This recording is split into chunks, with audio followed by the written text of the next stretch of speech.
So let's start up. Game number 3, we're going to figure out our battleground, start figuring out the draft, and go into this. But if you're beGenius, man, I feel like you're so deflated after that loss. Like, it's just such a pain. But at the same time, you know, they have to pull it together here. And it's a best-of-5 series. Any game can matter. beGenius with the ban here on the left. Expert with the ban on the right. We went to game number 1 for Tumo Spider Queen. Game number 2, we're going to Infernal Shrines. And beGenius continues to pick the battleground here. We are going to BOE for the first time in a while here in Europe. Cool. They could put something crazy out here. We don't get to see Battlefield of Eternity much at all, as you're mentioning. So they could pull something crazy out. But what is important to note now is that Team Expert on the road through Phase 1, on the road to Katowice, on the road to doing well here, has had a brilliant start so far. Agreed. And if they take one more map here, they will be 3-0, 3-0, 3-0. Yeah. So far, that is absolutely fantastic for a team coming in at the start. They haven't hit the big 3 yet, but they're putting some foundations on that on this season very nicely. Yeah, I agree with you. They get confidence, they get momentum, but things start to get rough for them starting next week, actually. They hit Dignitas first, and then Fnatic, and then the week after, they hit Misfits. So their bumpy road will be coming. Can they continue to go on the smooth road here, it feels like, as we get ready for the draft here on Battlefields of Eternity. Now, Kaleros mentioned we could see something on here, and there are a lot of odd picks that can occur. Sylvanas is the thing. Greymane could be a pickup. Tyrande as well. She's fallen out hard. But these are battlegrounds that suddenly these type of base race scenarios can become legitimate plays. I have this crazy feeling where, like, if we're ever going to see Cho'Gall in our first 2 weeks, this could be a place we see it. I don't think we're going to see it. We actually, even in NA last night, did see a Cho ban. Yeah. I was at home secretly wanting a Gall ban next because I'm the double value. I'm actually the worst person in the world. But whatever.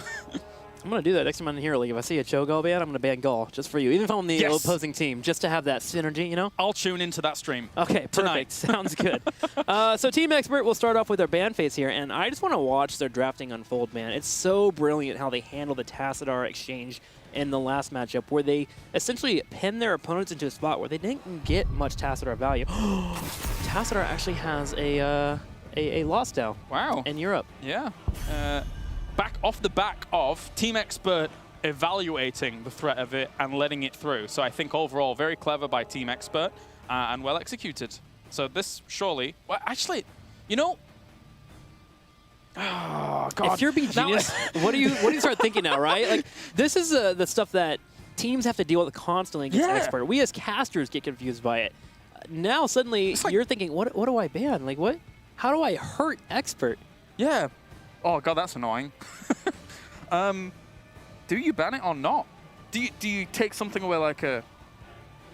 I don't know anymore. I give up. I think I'll take my heads off. I wouldn't mind the strategy being you just ban something else out that you think Expert runs well here. Yeah. And you just go for your standard pickups of Tychus Malfurion, and then you just figure out Tassadar as you go down the draft. They elect, though, to go ahead and ban it out for now, and now Expert will have the first pick. It's a weird situation you're in when you see a Tassadar ban in the first wave and it feels kind of valueless. That is a strange situation to be in. Do I understand the meta? Expert just makes you question it, right? I've gone. I'm blank. I'm a cream pie face of blankness. There's Ragnaros. Expert will take Ragnaros. That's almost kind of what I wanted beGenius to ban, but then they go down the wild ride of ADRD's ban and phases. So do they go into Tychus Malfurion here? I feel like Tychus loses some value on this battleground, just because while he does have consistent DPS, he doesn't have hard-hitting DPS for the Immortal phase, but he's still a strong hero if you have to deal with the opposing team pushing into you. This realm needs so, beGenius agrees, it seems like, as they pick up Li Ming here, which Li Ming's value goes up heavily on this battleground. Yeah, already they're tailoring this composition to start things out for the poke war. That's where Li Ming thrives and excels on this map when you actually do pick her, compared to a Ragnaros who's more in your face. So Team Expert is looking to try and get the pace of the engagements. I mean, Tyrael is a bit more aggressive himself as well, but I think he'll do okay. Sanctification to save if that team fight does occur. And this also puts the weight of thought on Expert here. Do they want to ban Greymane now or take Greymane? Because Tyrael is one of the foundations for that combination. And Greymane feels like a weird hero to ban out. It really does. But if you were gonna, it's a good map too. Yeah, he races like a beast. That he does. some kind of worgen or something. Some kind of strange wolf creature. Some kind of World of Warcraft character that just destroys things. Some kind of bloodlust. Perhaps cursed. So, Expert, what are you going into here? They get Ragnaros. There's a couple things that you can start doing when you see that beGenius is looking towards racing. You can go for the hard engage, which Artanis provides, but also provides the amateur opponent. Yeah. And you can also go the route of CC. Malfurion fits that mold perfectly here, and now they have a great foundation for their 4th and 5th pick that they can move into. I think that is a true jack of all trades for this map. Great. I think it's a really cool pick on the Artanis. You don't see it as much in Europe as you do in North America, but this is the place to pick it. As you're saying, the great engage. I'm just going to repeat everything you just said. The great engage, the amateur opponent. Yeah. You've got the best of both worlds. You've got the race. You've got that hard engage that Ragnaros and Malfurion would rather like over the Leeming. I think it's beautiful. The displacement is insane to deal with, because if you are losing the Immortal race, you can chase in with the Artanis, and you get swap, and you might get a stun based on your own Immortal if you have to defend it. It's such a great pick on this battleground. Before Artanis even got changed slightly, people were still considering him as one of the heroes to go to on this battleground. And now you've got to think on beGenius' side. They're staring down at that themselves, and they're thinking, damn it, ADRD, that guy, because that is a scary 3 already to go up against. That it is. Considering the position you're in, 2 games down. Team Expert wondering what they would like to get rid of. You can get rid of Greymane here if beGenius goes that route. With Tychus being banned out, I feel like we actually might see a Zarya from beGenius. That's kind of what that's screaming to me, is they want to go for multiple warriors to kind of help out with this Artanis engage that will be occurring, which is a good idea because Team Expert has 2 melees here in the Malfurion.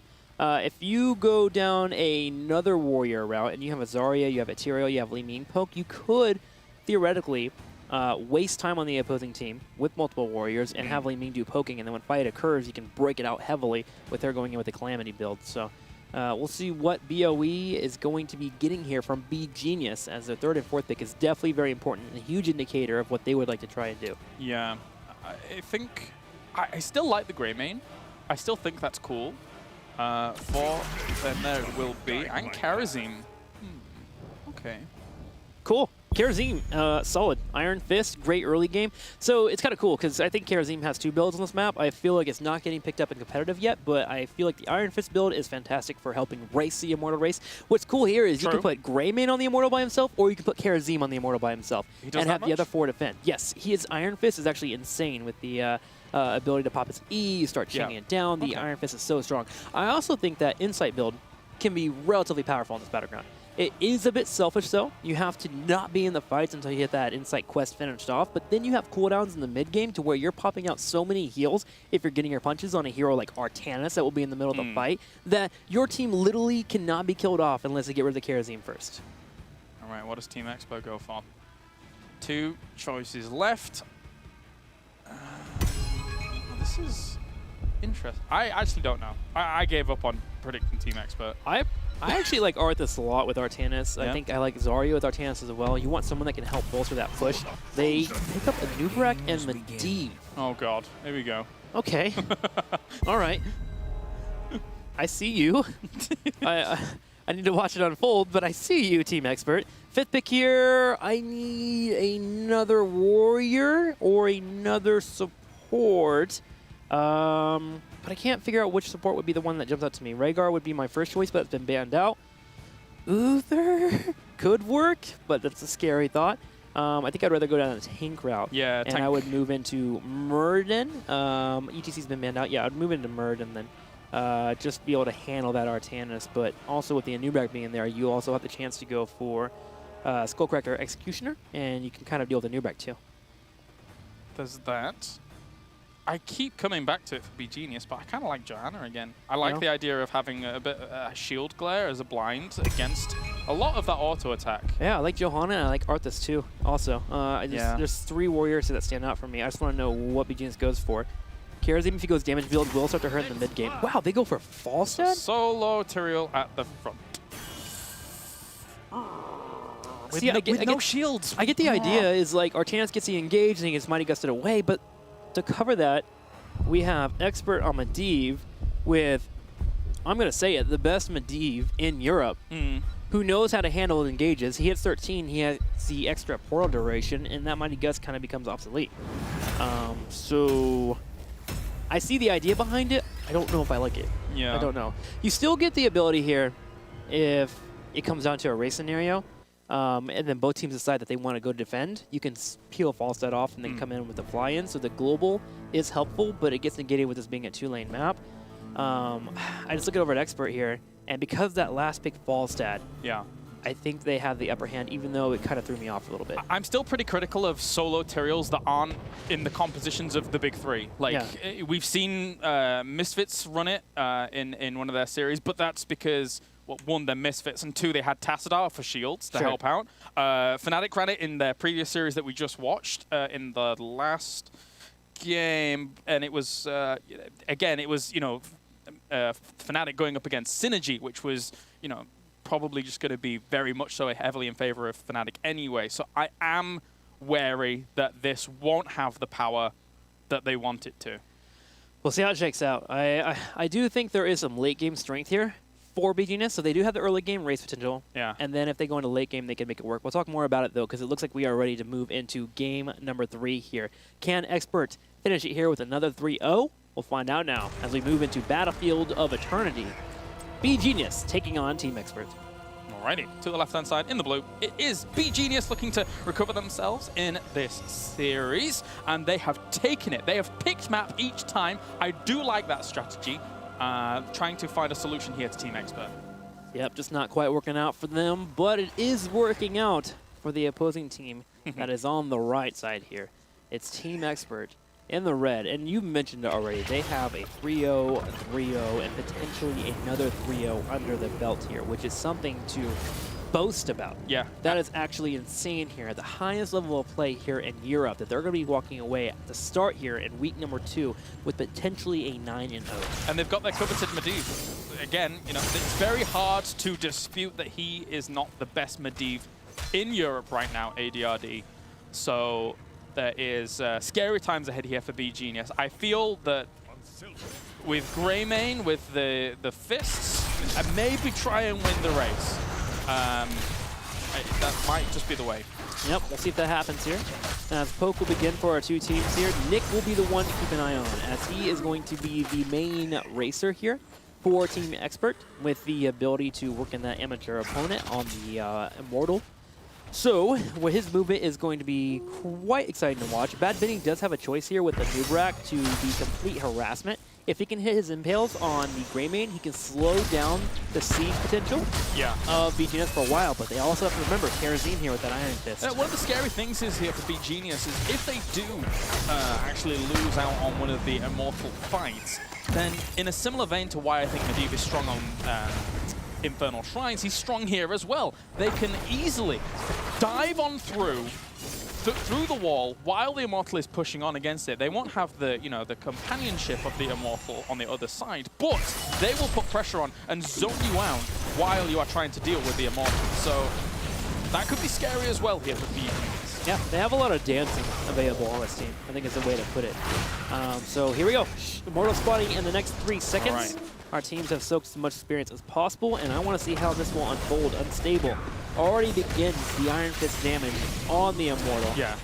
They know that they have to be in the right positions. Oh, the stun! Oh, no! Oh, a disaster for beGenius as Li Ming unfortunately falls prey to that first stun from the Immortal trick. What a mistake there by Li Ming. Normally you wait till the last second until you teleport, but with an Nubrak sitting right next to your face, you need to teleport instantly so you don't get chain CC'd like we just saw there from Bad Benny. Well played by the Nubrak, and that will give Team Expert the lead in the Immortal race. I was about to say before that happened, they did well. They positioned themselves right as that Immortal was coming up. They got some good damage on it, but overall, oh, what a slip-up. What a mistake. I agree here, and we continue with the back and forth. Thanks for the win, and team will push in and defend against their opponents. And Expert with such a lead right now can peel off their opponent or their teammates. They can get Ragnaros in the top lane here. Bad Benny just needs to keep an eye on the Greymane, and they'll be fine. The saving grace for Kidover on the Li Ming is that he has had some really good series on the Li Ming. So I don't think, you know, this is by any means over for him. I think he's still going to have a good game. Just a slight slip up there overall. It will cost them that Immortal though, and that means now Team Expert is going to exert themselves. They are basing in a very Okay, it gets away. Because the rest of the team didn't start backing, so that means that Danatan yelled out, I should be able to escape. The Impale, though, is great from Bad Benny, and here's the portal. And Danatan goes for the engage. There's the Blade Dash, and that is a dead Tyrael. He will be a fallen angel.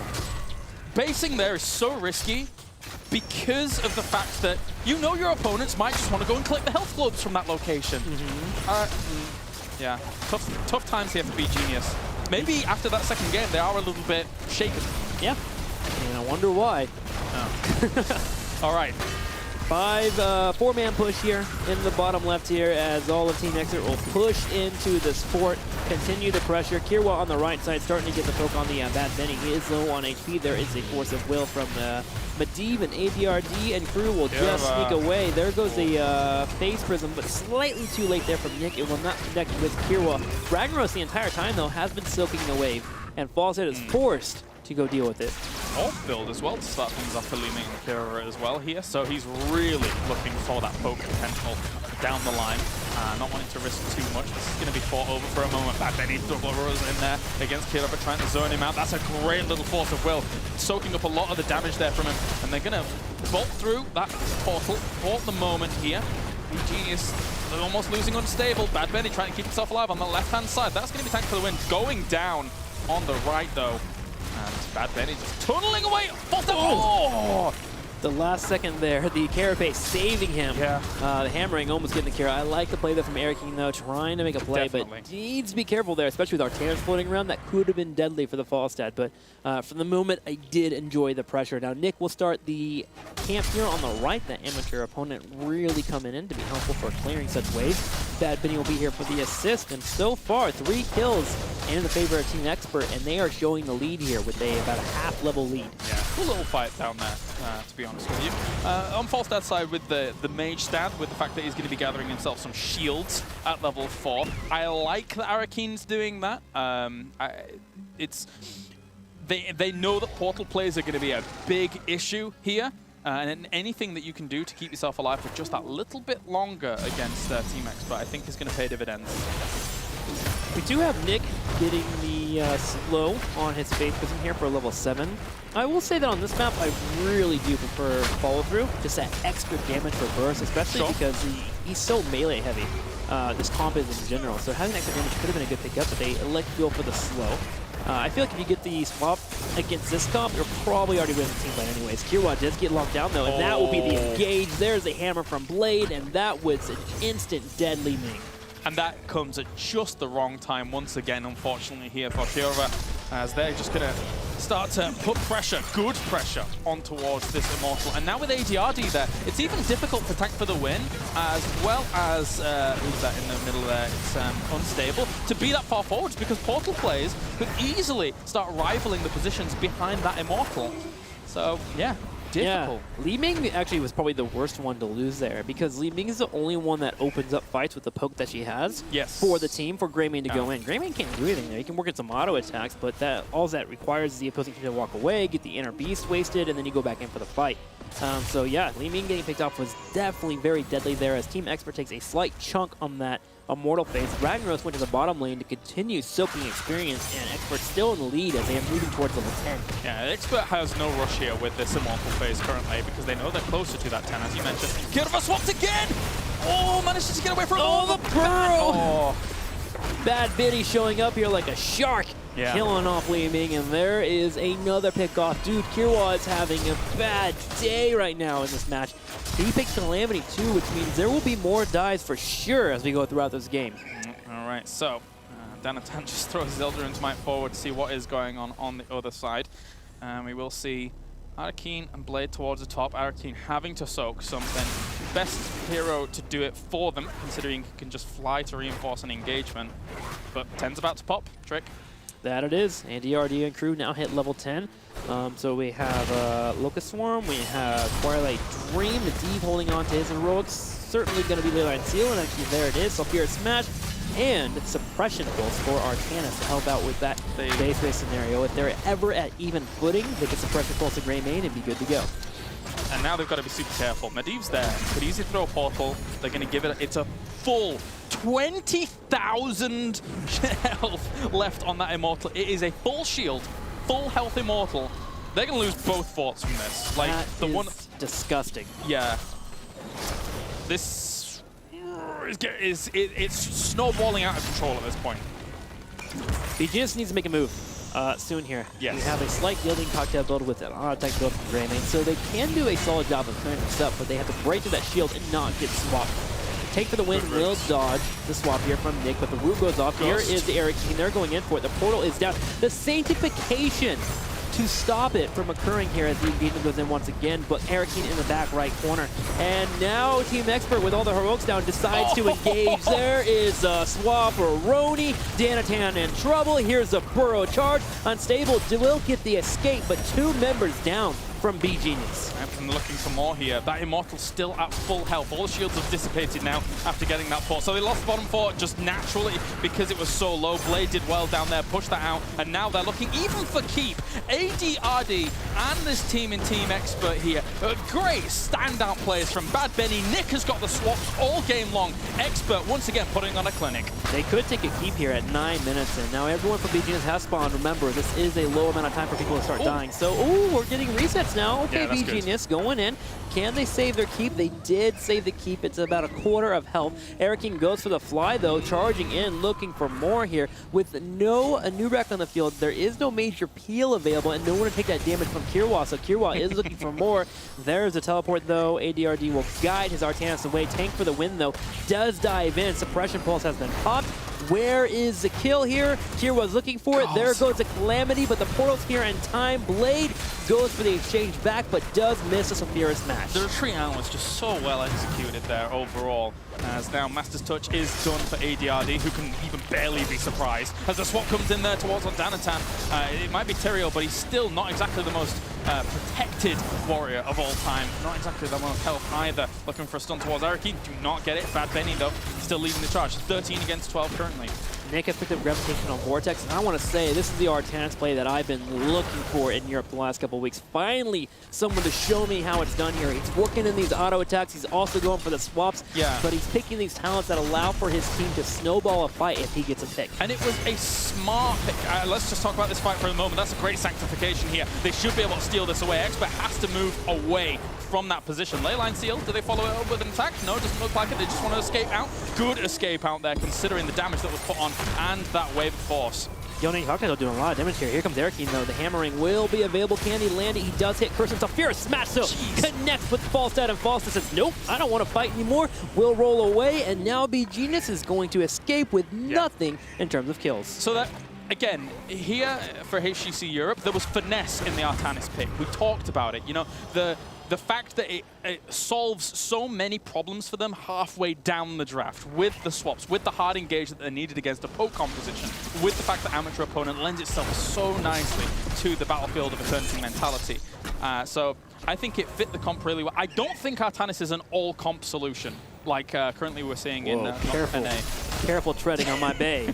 Okay? Sorry, man. I know, I agree with you. He has situations that he fits in. Too many people are playing him as this Stitches pseudo-hero, but he doesn't feel that role as much. Immortal Phase now up once again. 5 members on the defense here for beGenius. Team Expert looking for a way in, but decides maybe it might be worth it just to spread out here and continue our soak and get some pressure on the map as we continue the dance around the Immortal Phase. All right, so yeah, this is a little bit of a better spot actually now for beGenius. Indeed, they have themselves all 5 members going into an Immortal Phase. They have the equal talent tier, but got to be careful of the swaps. Got to be careful of those PvE stuns as well. Knock.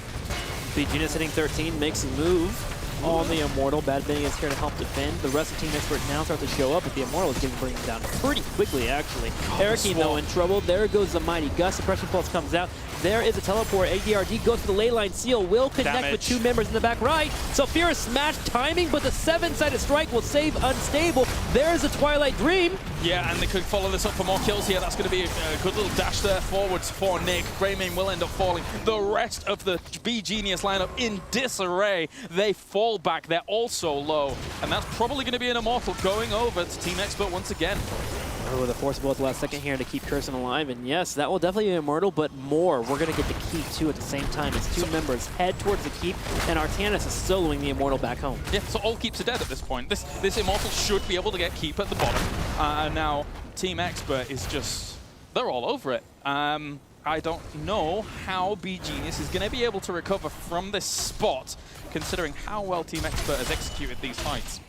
The only way to do it is to get Reset City going. You need to find a wave to take out Medivh. So whether you start to engage on someone with, maybe a swap happens, yeah, and you put some damage on Artanis, the Force of Will comes out, and then you all have to dive somehow, some way, take out Medivh, and then the fight starts to crumble heavily here. Medivh is the one that is keeping this composition that Team Expert is running alive. If you don't have the teleports, Artanis can get out of the fight. Ragnaros has a hard time. He has to use his E button to get away. Now Furion can escape. Anubrak's the only one that has an immediate burrow charge away. Taking out Medivh is the #1 priority. It's just so difficult to do. It is, definitely. So now, Medivh, IDRD, and Bad Benny looking and lurking around the front of this position, just hoping for an opportunity. Any little strikes with the amateur opponent that Artanis can get on the towers is powerful. He brings them down fast. So now, there is a timer above beGenius's head. Can they solve this puzzle here? They're not going to have 16. They're going to have to take this fight somehow, some way. The swap into the Immortal knockback into the Sulfuras smash. Leyline Seal comes out as well. Li Ming on the back right trying to do something, but she's just tickling at this point. Another swap, another dead member. beGenius running, trying to hold 2 members alive. Nick and the legendary swaps. Let it go down that he had that Team Expert absolutely dominated this game, and they are a perfect 3-0, 3-0, 3-0 here in week 2 of HGC EU. With an overall score of 3-0, tying here with the Misfits at the very, very top, but yet they have yet to drop an actual game unlike the Misfits. So, Expert playing Artanis, doing me proud, but overall, just really just dominant play, it feels like, as they come through the first couple weeks of HGC. Actually, and we could take a look at that again, because that was beautiful. The Immortal was my favorite part here. The timing was just perfect here from Nick. He has the Blade Dash and the Phase Prism up right now, but he's waiting for the Immortal to go for an attack that he can throw someone into. Once he sees it winds up, he goes in for the Q, into the E, pulls him back, slam against the wall, Sulfuras smash, and that was a devastating destroy. Spectacular. Really nicely done there from Nick. Yeah. What a play. What a play. Gotta agree with you, man. Again, it's good to see Artanis being played here in the HGC by Europe, because I've been waiting for so long for him to really become such a strong pick for teams. And here on BOE, he definitely finds his place. But Nick, again, man, kudos, dude. I don't normally say that to Artanis players, but man, you have impressed me. Overall, though, the drafting, again, continues to be a story for our Team Expert. Every time they go through a draft phase, it just feels like they just have this upper hand on their opponents. It looks good, and again, admittedly, it's not against some of the stronger teams here in the HGC Europe just yet, but they were willing to let Tanasadar through. I don't think when they run up against the top 3, although it could end up being on a different patch, of course, that they would let that happen if it was in this current iteration. But later down the line, who knows where the new Tanasadar is going to find his place. Yeah, we'll have to see where that does happen. We are going to be getting into a call with ADRD soon. We're working on establishing a link with him, and then, of course, we'll start the connection, because I want to find out what was going through his head there. As, honestly, it just seems like this team just has it so well put together. Actually, are we there? ADRD, can you hear me? Yes, I can hear you. ADRD, first off, man, congratulations on your victory here. Your team is up 3-0, actually, in the standings, which is fantastic. But I just want to get your thoughts, man. The easy road seems to be over. Your next 3 opponents are going to be the big guys. Are you guys ready? Yeah, I think we're ready. Like, we didn't lose a single map yet, which I think shows a lot. Yeah. Because other teams, even Fnatic and Misfits, lost some maps versus even worse teams already. Wow. Okay. Well, you said that straight up. Clarence, any questions from you? I'm curious as to see, obviously, like, a lot of people consider you to be very, very powerful in the draft. Do you think that even the big 3 can kind of rival you in that stage of the game, like putting mechanics aside in the actual game? I think it's actually a good question, because in my opinion, the bottom teams, the biggest difference between them and better teams is the drafting. So when you can see us doing very good versus worse teams, the big part of it is that we are out-drafting them very often. Right. And versus teams like Fnatic or Misfits, it's not really possible, but we can sometimes surprise them, and other times we'll be at least even.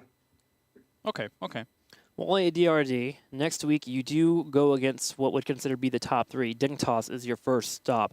What's the number one thing for you guys going into that fight and what you're going to try to do? You don't have to reveal strategies. It's totally cool. Yeah, of course.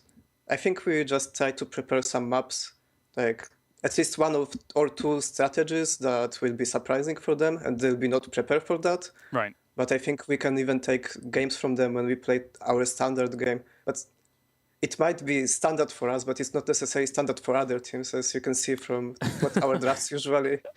We heard from Bakery yesterday, and he was saying that your fixture going up against Team Dignitas versus Team Expert is probably the biggest fixture of Phase 1, the biggest match of Phase 1, in that will probably decide who goes to Katowice. Do you agree with that sentiment, and do you think that you can defeat them and move on to the clash? I think he's actually right. But I think it's also possible that Misfits might, or other teams might drop some other maps, and it will be like three-way tie for the third place. So then it counts like how many maps did we win, right? Right, yeah. Awesome. Well, yes. ADRD, once again, congratulations on your victory today. Congratulations on your last couple of weeks. But if you have any crazy shout-outs you want to do, now would be the time. Okay, thank you. And I would like to shout out for Team Expert for picking us and believing in us, and to all my fans that are supporting me, because I'm in the scene for a long time, and I know that a lot of people follow me from the beginning when I started playing, and I really appreciate it. Awesome, man. Well, thank you so much. And again, another thank you for your Medivh play, dude. I definitely got some stuff to work on to be as good as him. So that's it there from ADRD. And I know over here that we are excited for next week's matchup. But let's see how everything shakes out in the standings for our teams. As right now, Team Expert and Team Misfits are at the very tippy top here with the 3-0 victories. Yes, they are. Unfortunately for beGenius, they fall down to 0-3 right now. They've had some hard matches themselves. So in a similar vein to how Tricked Esports are in that position, I imagine while they are, gonna, for beGenius, it's gonna be a little bit still more of a difficult road ahead. They're in that kind of spot, but they could quite easily take, a serious hero there. Yeah, definitely we'll keep an eye on beGenius. Again,